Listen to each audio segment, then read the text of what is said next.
2014 में जब ये गया था तो हिंदुस्तान फ्रेगाइल 5 इकोनॉमी में था दुनिया की, कि वो सब 3% कम कर दिया था इसने ग्रोथ रेट को। तो ये किस तरह का कैसा कितना अनर्थशास्त्री था ये समझिए कि 2009-10, 2010-11, 2011-12, 2013-14 करंट अकाउंट डेफिसिट जो था वो हिंदुस्तान का 4.25 और 4.5 से कम कभी आया ही नहीं। कर्ज होता है जो एक्सटर्नल होता है, जो विदेशी कर्ज होता है, उससे देश की खटिया खड़ी होती है। और अब जरा इसके जरा अर्थशास्त्र पे आ जाए, जिसको लेकर बड़ा नाच रहे हैं, खैराती हो ये सब जो है, ये अर्थशास्त्री नहीं, ये अनर्थशास्त्री था। और अर्थशास्त्र का अगर आप बात करिए तो जो इसने देश को दिया है तो वो एक तरह से विश्व बैंक का एजेंट इसको कहा जाता था जब इसको बना था तब भी, और जब ये रिजर्व बैंक का गवर्नर बना था तब भी इस देश में कहा जाता था कि ये वर्ल्ड बैंक का एजेंट है और ये कांग्रेस के गर्दन पकड़ के इसका अपॉइंटमेंट कराया गया है। और वो बाद में जब ये प्रधानमंत्री बना तो इसने पूरी तरह से उसको प्रूव किया। जो इसकी अर्थशास्त्र का तो कोई सवाल ही नहीं, बस सोते से मैं इसको कभी इसकी प्रशंसा नहीं कर सकता। और दो तीन कारण बता देता हूं, उसके बाद आप समझ जाएंगे कि किस तरह से इसने लुटिया डुबोई इस देश की। एक तो मनीष जी की 2014 में वो पूरी दुनिया ने देखा था कि 2014 में जब ये गया था तो हिंदुस्तान फ्रेगाइल 5 इकोनॉमी में था दुनिया की। जो विकासशील देश है उनमें फ्रेजाइल 5 में था। आज की तारीख में जब एक चाय वाला, जिसको ये अनपढ़ कहते हैं, जिसकी डिग्री जाली बताते हैं, वो जब 10 साल से इस देश का प्रधानमंत्री है तो दुनिया की तीसरी आर्थिक शक्ति वो बनने जा रहा है। तो ये सोच लीजिए कैसा इसने बंटाधार किया था हिंदुस्तान की अर्थनीति का, आर्थिक अर्थव्यवस्था का। और मैं इसमें बता दूं मनीष जी कि इसमें आप अटल जी को कतई दोष नहीं दे सकते, क्योंकि अटल जी जिस समय 2004 तक थे तब तक हिंदुस्तान की अर्थव्यवस्था फ्रेजाइल 5 में नहीं थी। फ्रेजाइल 5 में वो नहीं थी। ये फ्रेजाइल 5 में लाने का श्रेय, ये करतूत इसी की थी, ये कुकर्म इसी का था जब इसने 10 साल शासन कर लिया तब था। और उसका कारण भी बता देता हूं। मैं पहले चीन के संदर्भ में बात कर चुका हूं कि जिस समय 2004 में अटल जी गए तो ये इतना लोगों को ध्यान होगा कि उस समय जीडीपी की जो ग्रोथ रेट थी वो 8.3 थी। 8.3 जो अभी मोदी सरकार भी नहीं पाई है। वो उनके 2003-04 में 8.3 की जीडीपी की ग्रोथ रेट देके गए थे। और जब ये गया है यहाँ से विदा हुआ है 2014 में, तो उस 8.3 को ये 5.4 पे ले आया था, यानी 3 अंक नीचे ले आया था। अभी एक क्वार्टर की कुछ 0.2 या 0.3% कम हो गई। तो ये नाच रहे हैं कांग्रेसी कि वो 3% कम कर दिया था इसने ग्रोथ रेट को। तो ये किस तरह का कैसा कितना अनर्थशास्त्री था ये समझिए। और दूसरा मनीष जी की 2004 में जब अटल जी गए तो चाइना के साथ हमारा ट्रेड डेफिसिट जो था, हम सरप्लस में थे, यानी चाइना हमसे $1 बिलियन के घाटे में था, हम प्रॉफिट में थे $1 बिलियन के। और 2014 में जब ये गया तो हमारा ट्रेड डेफिसिट $35 अरब का हो चुका था, यानी कोई तुलना ही नहीं हो सकती कि जो $1 अरब के हम फायदे में थे और 2014 में चीन का $35 अरब हमारे ऊपर ज्यादा, हर साल हम घाटा, व्यापार घाटा हम चीन से सह रहे थे। कौन करके गया ये? तो ये बड़ा काबिल अर्थशास्त्री था, ये बड़ी अर्थव्यवस्था को बड़ा बूस्ट दे रहा था। और दो चीजें और बता देता हूं मनीष जी कि एक दर्शक याद करें कि करंट अकाउंट डेफिसिट होता है, चालू खाते का घाटा, और वो बड़ा महत्वपूर्ण होता है किसी देश की अर्थव्यवस्था के लिए। और मैं कहूंगा जरा जाकर देख लीजिएगा आप लोग गूगल के अंदर, ट्विटर पे डालना वो बड़ा लंबा हो जाता कि 2009-10, 2010-11, 2011-12, 2013-14 ट्रेड करंट अकाउंट डेफिसिट जो था वो हिंदुस्तान का 4.25 और 4.5 से कम कभी आया ही नहीं। मैं बड़ी गंभीर बात बता रहा हूं, इसको ध्यान से सुनिए, याद कर लीजिए, बहुत काम की चीज बता रहा हूं कि कभी 4.25 और 4.5% से कम पे वो आया ही नहीं इस महान अर्थशास्त्री जब इस देश पे शासन कर रहा था। और जाके फिर उसके बाद 2014 से आज तक का देख लीजिएगा, जब एक चाय वाला बैठा है, एक अनपढ़ बैठा है, जिसकी डिग्री ये जाली बताते हैं, उसके समय में वो जो ट्रेड करंट अकाउंट डेफिसिट 4.5% था, वो आज की तारीख में 1.2% है मनीष जी, यानी 3.5 गुना कम किया है, 3.5 गुना कम। ये अद्भुत है जो हमको आज आपकी ये हमारी अर्थव्यवस्था छलांग लगाती नजर आ रही है। ये उसकी देन है, उस चाय वाले की देन है।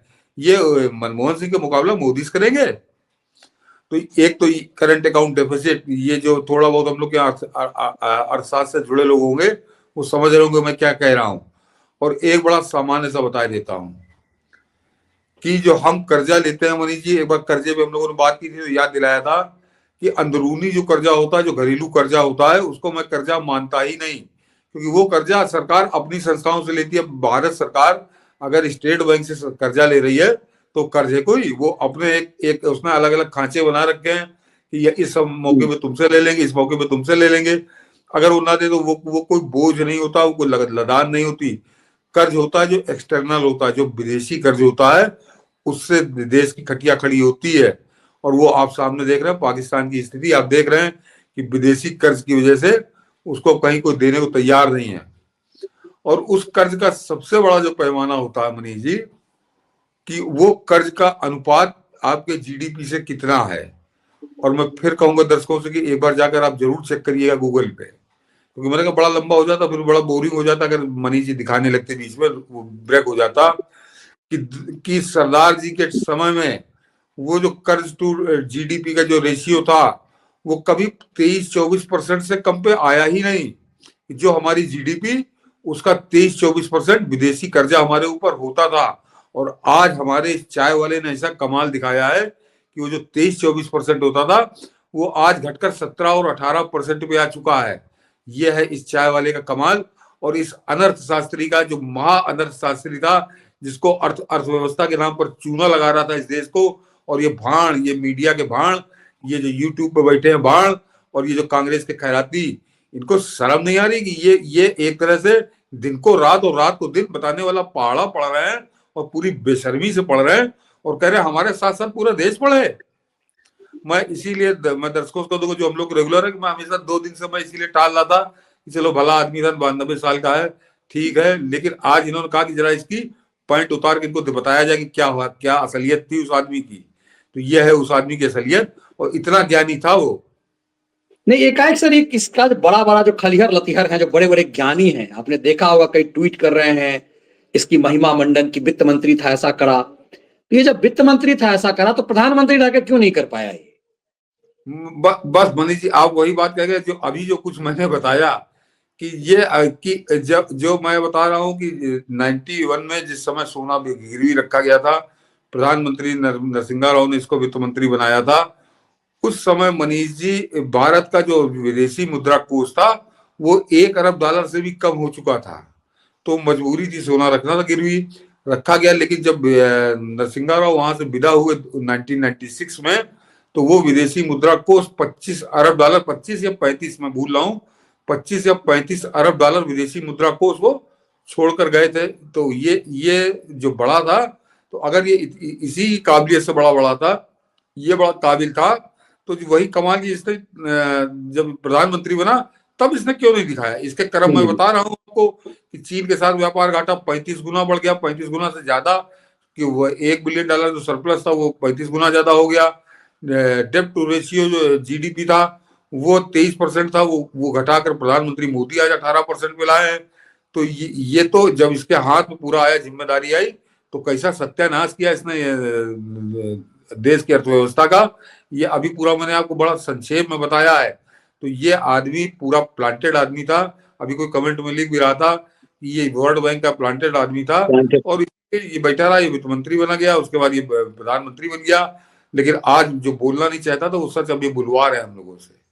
बिल्कुल वो सच बुलवा रहा है। तब इस पे भी चर्चा जरूरी है कि कुछ लोग, कुछ दिख रहा था, कुछ खलिहर लतिहर कह रहे हैं कि ये काजल की कोठरी में रह करके भी इतना बेदाग रहना, ये कैसा बेदाग कि तुम सरकार के मुखिया थे और तुम्हारा वित्त मंत्री चिदम्बरम जो है वो लूट रहा था देश को, तिहाड़ी हो गया तुम्हारा वित्त मंत्री, तुम्हारी पूरी सरकार करप्ट थी, 2G घोटाला, कोलगेट घोटाला, घोटाला दर घोटाला होता रहा और तुम कैप्टन बन करके बैठे रहे। इसका मतलब है कि सरगना कौन कहता है मनीष जी की बड़ा बेदाग था? ये बेदाग पूरा खलिहर गैंग जो है ना, चूंकि देखा कि आका ने भजन गाना शुरू कर दिया।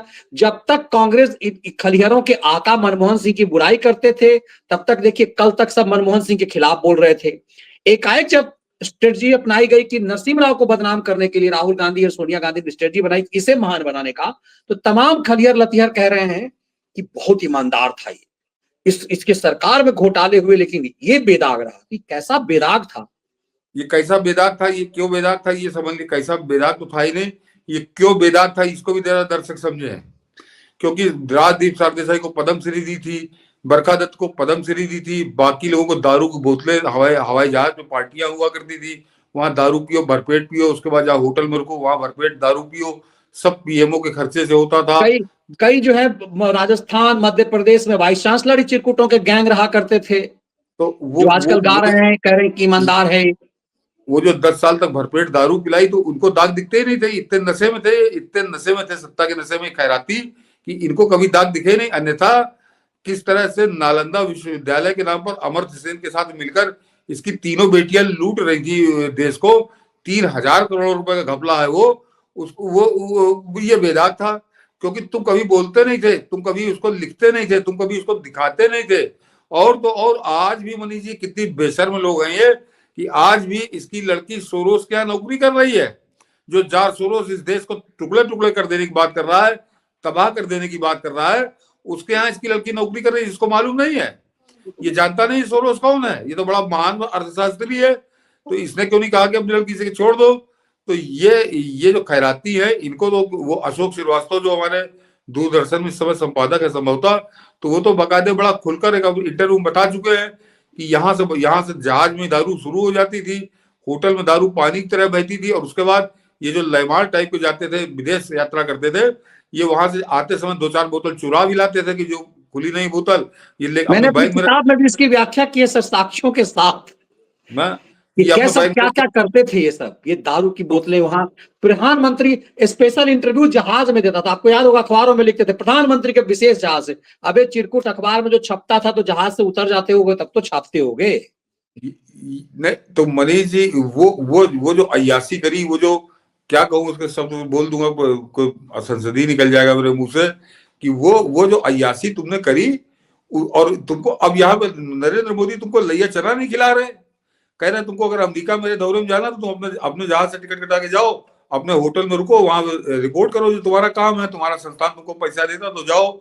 यहाँ पे लैया चना नहीं नसीब हो रहा, वहां मुर्गे के साथ दारू छीनी जाती थी, तो जाहिर सी बात है कि वो तो बेदाग था ही। दाग, इनको सारे दाग पिछले 10 साल से नरेंद्र मोदी में नजर आ रहे हैं। और मैंने अंतर आपको बता दिया कि वहां दारू पानी की तरह बहती थी, यहाँ लैया चना नहीं मिलता, दारू तो बड़ी छोड़ दीजिए, बात दूसरी हो गई। तो सारे दाग इनको नरेंद्र मोदी में ही नजर आ रहे हैं और नरेंद्र मोदी में ही नजर आएंगे। और यही वजह है कि इन्हें ये महान अर्थशास्त्री नजर आ रहा है। और ये जो असली मायने में इस देश का, सही मायने में आधुनिक भारत का निर्माता उस दौर में, जो 90 के दशक में उदारीकरण ला करके इस देश के युवाओं के लिए कल्याण कर गया, वो नरसिम्हा राव इन्हें खलनायक नजर आते हैं।